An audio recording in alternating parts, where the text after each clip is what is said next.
الحمد للہ رب العالمین۔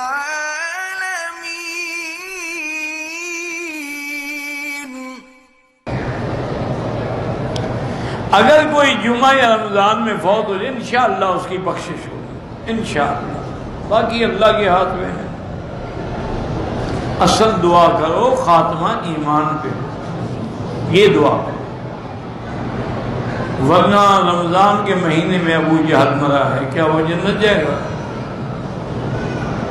بدر کا جنگ جو ہے وہ رمضان میں تھی نا، تو ابو جہل تو رمضان میں ہی قتل ہوا ہے، سیدھا جہنم میں گیا۔ اور حضور نے کھڑے ہو کے فرمایا حل وجدتم ما وعد ربکم حقا۔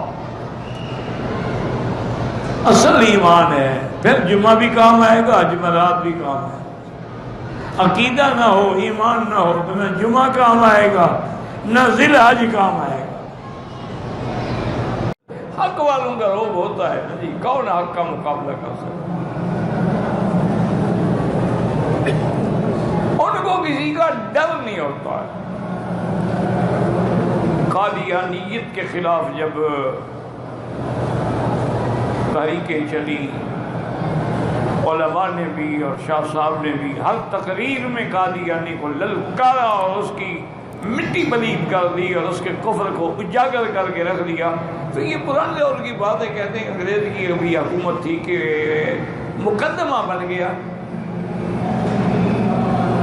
اور مقدمہ بھی نعوذ باللہ بغاوت کا۔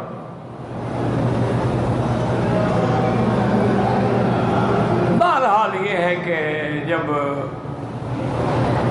شاہ جی کورٹ میں آئے تو یہ ایمان کی قوت ہوتی ہے نا، جج نے ہوا انگریز تھا جج بھی، اس نے پوچھا کہ آپ نے کہا ہے کہ مرزا غلام احمد قادیانی کافر ہے اور واجب القتل ہے، مرتد ہے۔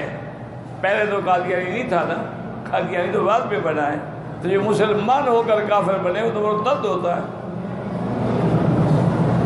تو شاہ جی نے دیکھا اور کہا جج صاحب میں نے کہا نہیں تھا، کہا بھی تھا، اب تیرے سامنے بھی کہتا ہوں، اور جب تک میری زندگی ہے میں کہوں گا کہ مرزائی کافر ہیں اور مرتد ہیں اور واجب القتل ہیں۔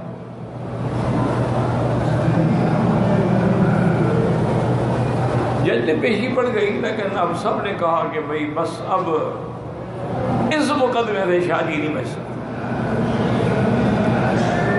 جب ایک آدمی برملا اعتراف کر رہا ہے اس کا کیا علاج ہے؟ کہتے ہیں کہ شاہ جی رحمت اللہ علیہ کو پولیس نے ہتھکڑیاں لگائی ہوئی تھی،